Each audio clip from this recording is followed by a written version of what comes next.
Yogyakarta, kota dengan sejuta cerita, kota yang memiliki keindahan alam yang asri dengan memancarkan keindahan dari setiap sudut wilayahnya.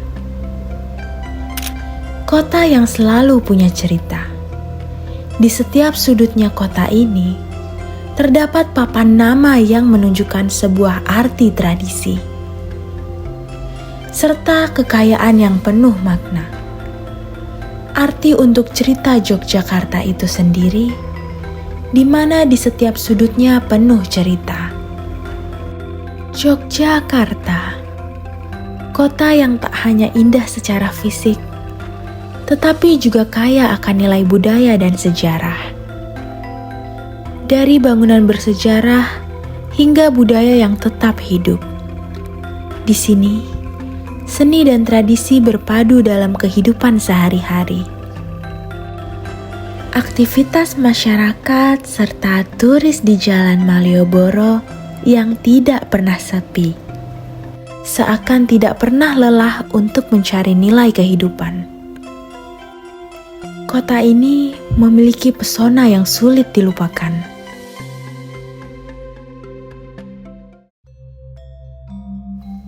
Aktivitas warga Yogyakarta berpusat kepada pasar tradisional. Di pasar tradisional itu menyediakan kebutuhan dan juga berbagai keinginan dari masyarakat. Salah satunya batik. Batik merupakan sebuah warisan berharga dari kota ini. Batik bukan hal yang baru. Ia sudah ada sejak zaman kerajaan. Ketika para bangsawan dan anggota keluarga kerajaan mengenakan kain bermotif indah sebagai simbol status, kehormatan, dan nilai budaya. Bukan sekedar kain bermotif, tetapi sebuah kisah, kebanggaan, dan identitas yang diwariskan dan dilestarikan dari generasi ke generasi. Awalnya, batik hanya dibuat oleh kalangan keraton. Motifnya pun tidak sembarangan, setiap bentuk punya makna. Seiring waktu, batik menyebar keluar dari keraton. Masyarakat mulai mengenalnya, mempelajarinya, dan mengembangkannya. Dari tradisi turun-temurun inilah, batik menjadi bagian dari kehidupan sehari-hari masyarakat Indonesia. Membatik adalah seni yang membutuhkan kesabaran. Setiap prosesnya memiliki peran penting dalam menghasilkan kain yang bernilai tinggi. Semuanya dibuat dengan tangan, penuh ketelitian dan rasa. Terdapat banyak sekali tempat produksi batik di Yogyakarta. Beberapa di antaranya diproduksi oleh masyarakat sekitar. Salah satunya yaitu Batik Lake Iwon. Di tempat sederhana inilah, Batik Lake Iwon dibuat dengan sepenuh hati. Tak ada mesin canggih, hanya tangan-tangan terampil yang menggoreskan pola dengan penuh kesabaran. Setiap garis yang digambar, setiap warna yang dihasilkan, semua memiliki makna. Perkenalkan, nama saya S. Iwan Setiawan dari Kampung Taman Sari. Alamatnya di KT 1421 RT 36 RW 09, Kelurahnya Patehan, Kemantren Keraton Kota Yogyakarta. Inilah Batik Lake Iwon, tempat di mana kain bukan sekedar kain biasa, tetapi cerminan dari sejarah, keindahan, dan filosofi kehidupan. Membatik bukan hanya sebuah coretan di kain. Setiap motif yang tergambar pada kain batik memiliki filosofi. Awalnya turun-temurun ya, di sini karena faktor lingkungan mempengaruhi, juga akhirnya dari faktor keluarga. Jadi turun-temurun dari bapak ke anak. Jadi bapak itu mengenalkan batik dengan cinta dengan anak-anak. Jadi akhirnya kita semakin mencintai budaya itu. Jadi awalnya kita mencintai budaya dulu. Nah, seiring perkembangannya kita terus mengembangkan dengan kegiatan-kegiatan pelestarian, pameran, dan di tingkat-tingkat kampung-kampung. Jadi kita membudayakan batik di tiap kampung-kampung dengan inovasi dan kreativitas batik. Membatik bukan hanya sekedar keterampilan, tetapi juga kesabaran dan kecintaan terhadap budaya. Setiap goresan lilin malam di atas kain adalah hasil dari pengalaman bertahun-tahun. Nah, sejarahnya dimulai dari usaha keluarga. Jadi usaha keluarga itu dimulai tahun 1978. Nah, namanya Batik Keong Mas. Terus kemudian tahun 80-an diganti Batik Sainoveni karena kita punya adik, tiba-tiba kita punya adik dinamakan Batik Sainoveni. Nah, tahun 2010 saya memisahkan diri karena saya pengen mengembangkan batik gitu loh. Nah, di tahun 2010 mengembangkan dengan segala inovasi dan kiprah saya tentang visi misi saya tentang pelestarian budaya dan misi-misi keberlanjutan batik itu eksis hingga kini. Bukan hanya busana, batik adalah pernyataan tentang siapa kita dan dari mana kita berasal. Setiap kali batik dikenakan, seolah kita sedang memeluk identitas yang diwariskan dari generasi ke generasi. Motifnya mungkin terlihat sederhana, tapi di balik setiap garis ada filosofi makna. Di balik warna ada cerita. Dan ketika batik ini dikenakan, kita tidak hanya tampil, kita juga menyampaikan pesan bahwa budaya ini hidup. Awal mulanya kita usaha sendiri, jadi kita modal sendiri karena memang dulu itu kita harus dituntut biaya sekolah sendiri. Jadi modal sendiri kita kembangkan ke offline-nya itu door to door, ke pengepul-pengepul. Terus adanya internet kita kembangkan di medsos ya. Jadi kita gencar dikembangkan melalui medsos, memperkenalkan atau mempromosikan produk-produk kita. Setiap goresan lilin malam di atas kain adalah hasil dari pengalaman bertahun-tahun. Tidak bisa terburu-buru. Setiap detail harus dikerjakan dengan hati-hati dan juga ketelitian yang tinggi agar menghasilkan batik yang bernilai tinggi. Di dalam ruangan ini, tangan-tangan terampil bekerja dengan penuh ketelitian dan juga keterampilan. Pasti, jadi kita mempunyai keunikan ya. Jadi caranya mendesain bisa custom, terus teknik membatiknya juga beda dengan batik yang lain. Artinya ada teknik-teknik khusus juga isen-isennya. Kemudian cara mewarnainya itu kita bisa seperti melukis. Jadi mencolet, bisa mengkreasikan seperti yang pelanggan inginkan. Jadi batik-batik kita secara khusus itu hanya kita yang bisa mengerjakan karena memang limited edition. Jadi hanya mampu dikerjakan oleh tim kami. Disinilah keahlian seorang pengrajin diuji. Disinilah seni batik terlahir dengan detail dan makna yang mendalam. Mereka harus memahami bahan kain ini dengan baik.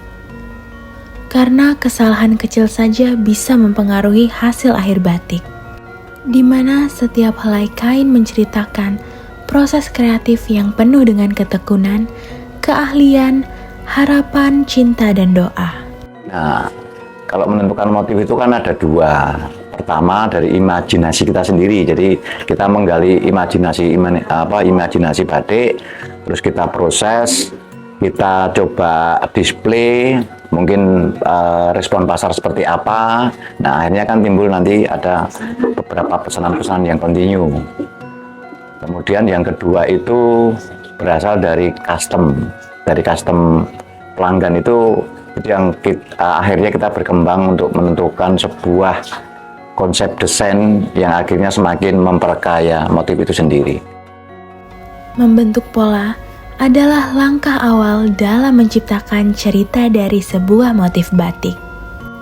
Ini bukan sekedar menggambar, tetapi menyusun cerita dalam bentuk garis dan lengkungan. Setiap motif memiliki nilai yang sangat bermakna, dari harapan akan kebahagiaan hingga perlambang kebijaksanaan. Baik, perkenalkan, nama saya adalah Tri Wahyono. Saya kakak kandung dari Lee Iwon. Saya sudah mulai membatik sejak usia, kalau tidak salah, SMP. Suasana kampung yang sederhana namun penuh makna ini memperlihatkan bagaimana budaya dan kehidupan sehari-hari berjalan berdampingan. Untuk proses pewarnaan setelah pencantingan selesai, ya biasanya kain itu kita rendam dulu. Setelah kita rendam agak kering gitu ya, baru kita melakukan tahap pewarnaan yang sudah kita persiapkan. Setelah proses pencantingan selesai, kain akan melalui tahap pewarnaan. Teknik celup, tutup, dan rendam dilakukan berulang, sesuai dengan intensitas warna yang diinginkan. Pewarna alami yang digunakan di batik Lake Iwon berasal dari tumbuhan dan bahan tradisional, memberikan warna yang khas dan lebih ramah lingkungan. Di batik Lake Iwon, pewarnaan dilakukan dengan penuh kehati-hatian.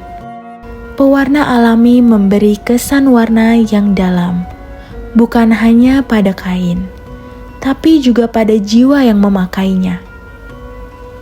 Disinilah batik Lake Iwon lahir, bukan hanya sebagai kain, tetapi sebagai warisan budaya yang terus dijaga.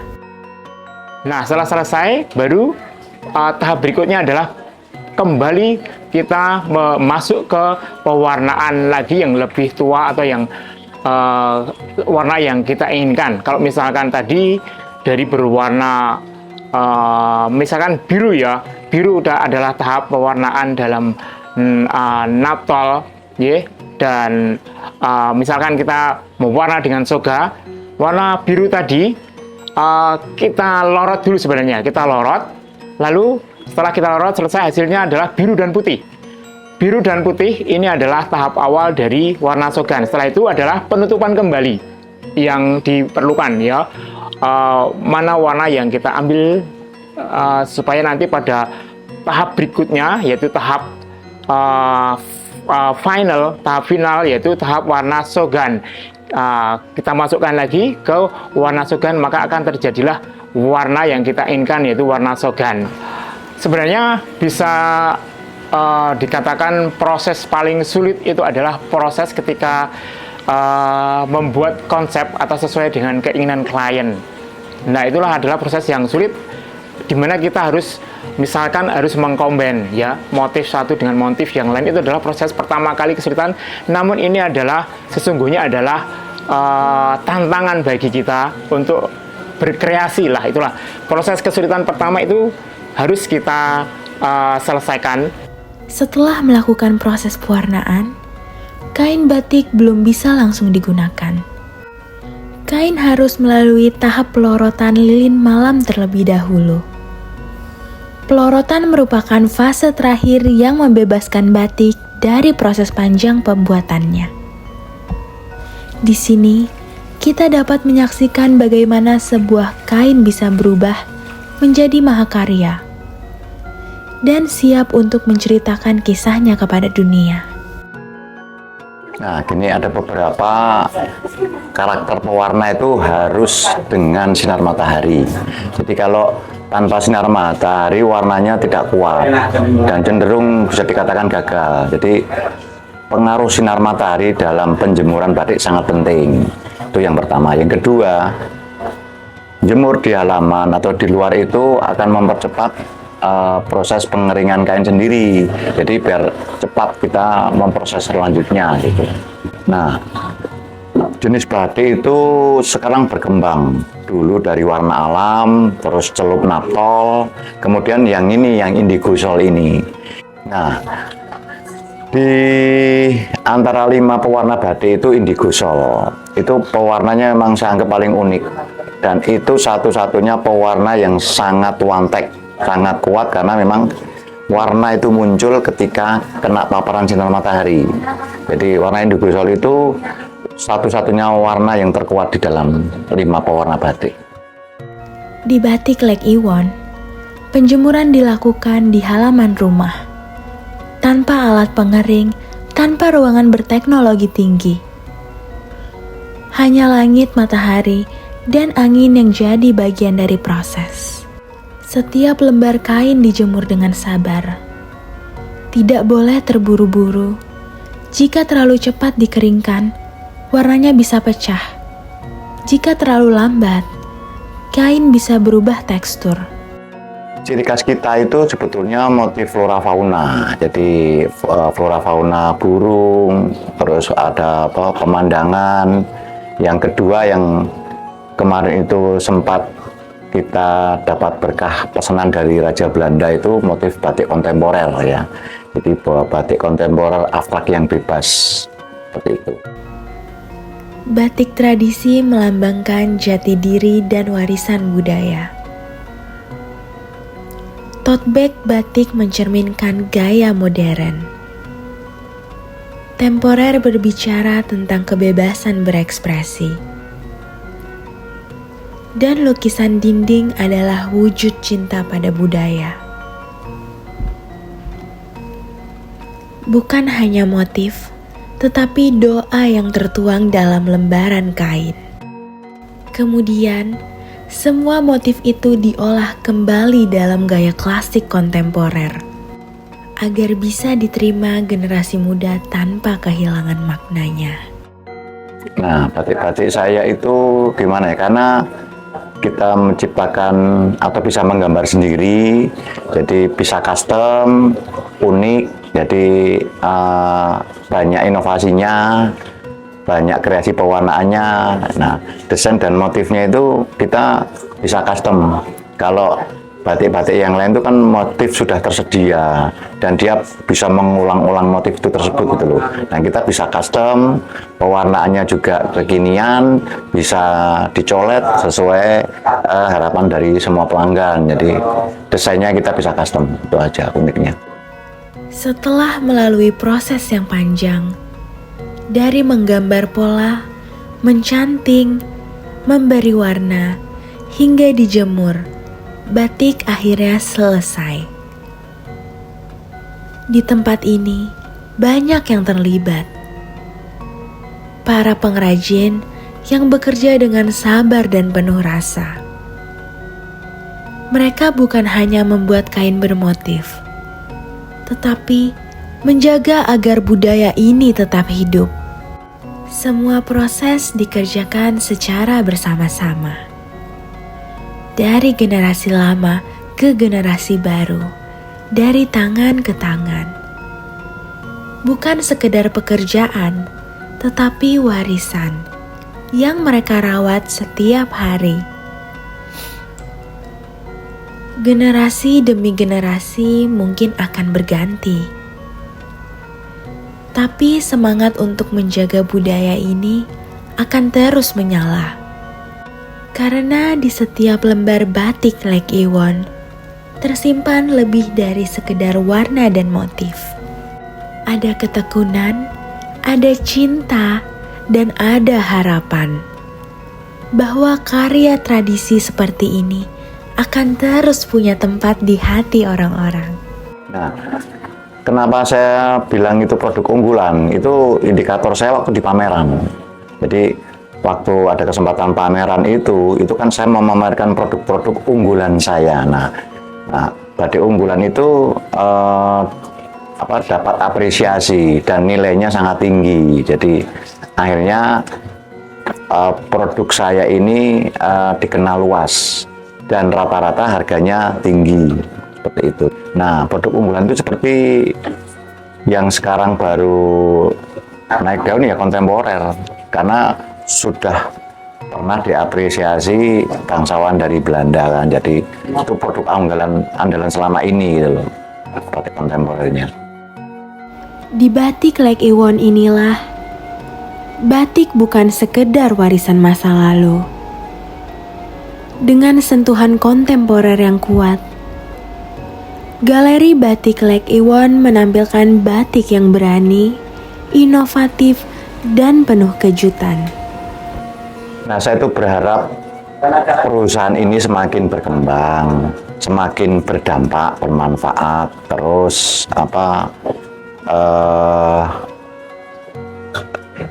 cita-cita saya itu pengen mendirikan sebuah rumah batik baik ya. Jadi harapan saya rumah batik baik ini akan mampu memberikan manfaat.